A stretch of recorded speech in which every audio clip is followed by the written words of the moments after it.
What's good, YouTube? If you watched my coverage from the latest WCQ over in Format Library, then you would recall that there was a duelist at that event by the name of Math, playing a deck that I was absolutely in love with, of course, being Machina Cat. Now, this is a concept that it's been around for like a year. I think Corinna is the first person I saw playing it. I don't know if she's the first person who thought of it, but it's like a neat idea of shoving these two different like avarice engines together into one sort of based control pile. I myself tried playing a version of this at like DDV4, but I kind of just threw it together at the last minute and didn't really test or do anything with it. I ended up going like 3-2 or whatever. So I think Matt's build is a lot more sort of sleek and optimized, a lot better than the one I brought. Definitely a lot more thought out, and yeah, it definitely shows because Math ended up making top 16 with this list, which of course I was very hyped about. So let's go over the list really quick. The Machina package is triple gear frame, triple fortress with double force. I guess can't go the full way with triple force maybe, given that we're kind of trying to throw two different engines together. Probably have to whittle them down a little bit. Speaking of which, Summoner Monk and Sangan not in here, so the alternative ways of getting to Cat are not present. You just kind of have to draw Cat if you want to resolve Cat in here, which is awkward, but Summoner Monk I can kind of see, because that card can be weird where it makes you want to place more spells than you actually want to play, because it's like, well, I got to play at least 10 spells to justify the Summoner Monk in this deck, and I don't really want to be playing these Book of Moons and Cold Wave or whatever, but I have to, because Summoner Monk. So I can kind of see that. Triple Airbellum. I guess if you draw it with like Cyber Dragon and Gigantes, it's like fine too. So, or you can use it with Hamster. There's a number of ways. And then Brain Mind as well. So it's not just like they're garnets, and if you don't draw your one cat, it's garbage. Of course, they went the full way with the Raikou Hamster, which is, I really like doing this actually. I think more people should do this, where instead of just playing like one charge, one hamster, or two hamster, three Raikou, I think people should just play like charge and then multiple hamster, like 2 to 3 hamster plus also charge of the Light Brigade for the triple Raikous. I think it's totally fine to just go the entire way in on hamster Raikou. I think that those cards are quite good. Double Caius. I don't even remember if I included this in my hamster or in my Machina Cat list, but I definitely should have, because yeah, Caius is a pretty good card, it turns out. One of the best in the entire format. We also got Gorge Trag, naturally. One Sidra for another machine monster. Of course, definitely need another one on top of Card Trooper to get up to the like 10 sort of minimum required for the Machina engine. And then Sidra also goes well with stuff like Caius and Airbellum, which is a plus. Obviously, like I said, Card Trooper, absolutely mandatory. We're playing Pot of Avarice in here, and the card's just really good. So yeah, Card Trooper, great card. Plague Spreader is a little odd. Maybe one of the weirder cards in here. It's kind of just like a random one-off that's good to mill. I could definitely see potentially taking this out, but I don't know. It's just like an extra tuner that I don't really think is necessary. That being said, obviously, it is, like I mentioned, one of the best sort of just random one-offs you could put in there to mill with the Raikou Hamster, so that you have some way to get benefit besides just like Avarice Gigantes with the graveyard setup. Like I said, we got the Cat. Charge, triple Avarice, of course, you gotta have that triple Avarice. That's like the whole point. It's like a super giga Avarice deck. Brain, Heavy, Mind, Typhoon, we got a bunch of staples. And then the trap lineup, we got some basic one-offs, and then Decrees, which is pretty interesting. You would think Decree is kind of like counter synergy with Gigantes, but if you actually think about it, it's sort of like positive synergy with Gigantes, because if your opponent has a ton of back row, you just like flip Decree, and then that Gigantes you were never going to resolve is actually going to go through now and just like wipe all their back row. So I think that's pretty neat. And then obviously Gigantes is a sick card. I'd love to have it in here. Love to see it. Can't believe I didn't think to play this, or at least I don't think I did. Yeah, Gigantes awesome. Pretty underrated card. Pretty cool. Love to see it. So that was the main thrust of the list. Obviously the extra, we just kind of got basic stuff. I guess there's a Gothams in here, which you could potentially make, so that's funny. You can play Dark End too because of the Plague Spreader. So more level 8 options perhaps than you otherwise would have if you weren't playing the Plague Spreader. And then the side, we got some basic stuff as well. Some My Bodies, some Smashing Grounds, some Pulling the Rugs, some Dynas, some DD Crows, and then the second Sidra and a Sirocco. All right, so we've gone over the list enough. Obviously, we're just going to be net decking Math's list today, and let's go look at some replays. So first match I played was up against my all-time favorite deck of the entire format. You all know what it is. You all know what it is. Gladiator Beast. So with this hand, We have double avarice. I decided to just summon the cat and make an android. Yeah, you normally want to use your cat in a more proactive way than this, probably, rather than having it just be like a deep sea diva, basically. But I was thinking of this hand. I kind of feel like the best play is to just resolve the cat before there are back row, because Caius and Card Trooper are like really good at playing into sort of established fields, whereas Cat is kind of worse at that.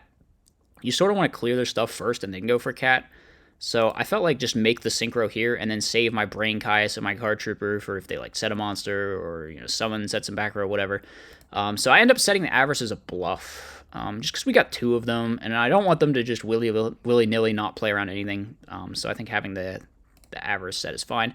Now I see a GB and I'm like scared. Oh no, are they gonna test Tiger me and then like pop my back row? My poor Avarice. What was I thinking? I set it for no reason, but no, they just go Laquari set 2-pass. So I decide to Typhoon first, and then based on which back row I hit, we determine what play to make. Because obviously, I'm assuming one of these is War Chariot, because they just like summoned the Glad face up, and it's like, why would you do that if it wasn't War Chariot? Why would you just play in a bottomless like that? So we just Typhoon a random one, see which one we hit. We hit the War Chariot, so now I'm thinking, all right, worst case scenario is that the other one's a Battle Trap, so we just go for the Brain Caius. If it's bottomless, I guess we get kind of punished by this. But it's basically still 1-for-1 because we used Brain Caius to take out 2 cards. But it does end up being the Battle Trap, so our gamble really pays off there. And we hit in for 48. I mean, either way, we're really not expecting that card to be Torrential Tribute, because would you just like summon Laquari, set Torrential War Chariot behind it? It's just going to get run over by the android. So I think Battle Trap overwhelmingly likely. If not Battle Trap, maybe Compulse or Book of Moon or something. So they just end up setting, and we go summon Card Trooper, and we have lethal. So game number 1 going to fly by pretty quick there. On to game number 2. We definitely draw worse here. Sort of an awkward normal summon heavy hand going second into GBs, which is not what you want.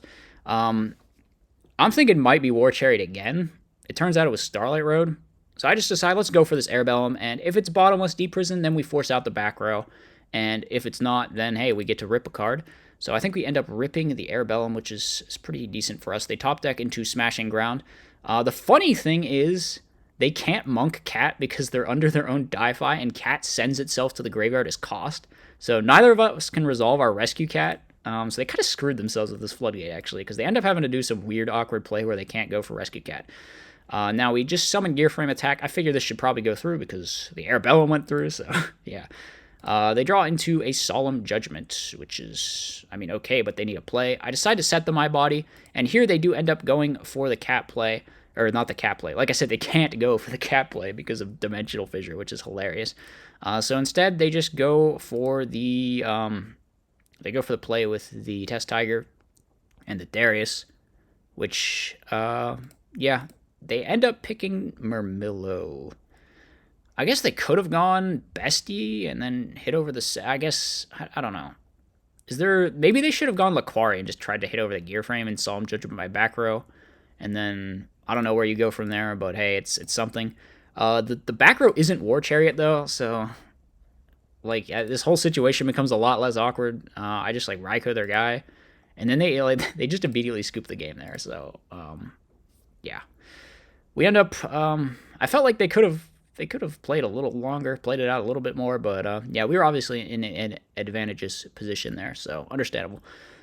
Okay, next match, we're up against some weird magic planter fairy trap monster thing. I'm not really sure how to identify what exactly I was up against here, but yeah, we open obviously pretty solid, just set a Raikou, activated Dust Shoot, and I end up ripping the Orange Light.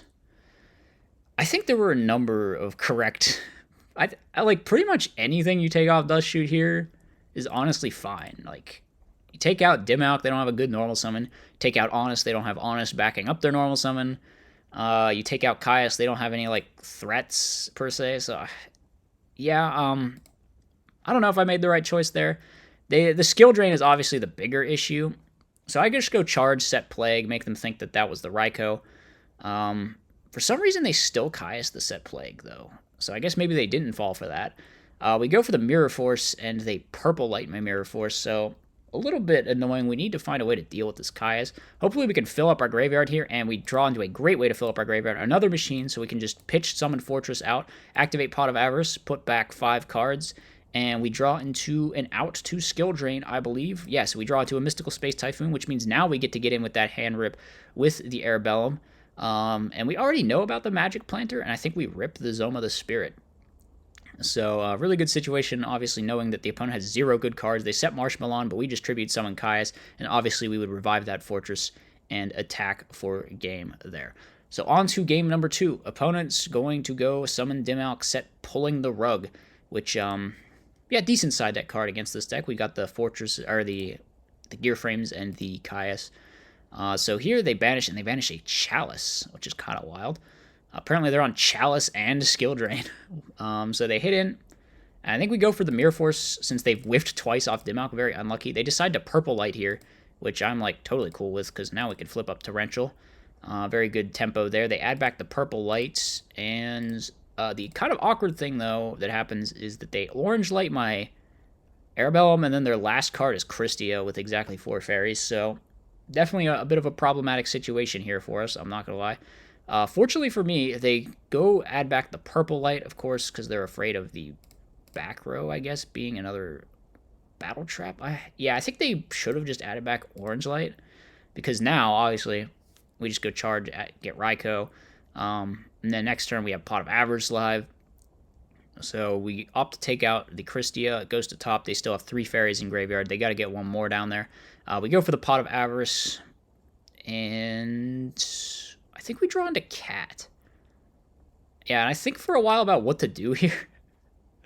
I'm like, do I want to go for the hand rip and get a 4th fairy down there? That might be bad. Or maybe I go for double hand rip, try to hit 2 fairies, and then they're on 5. Like, I guess that's an option.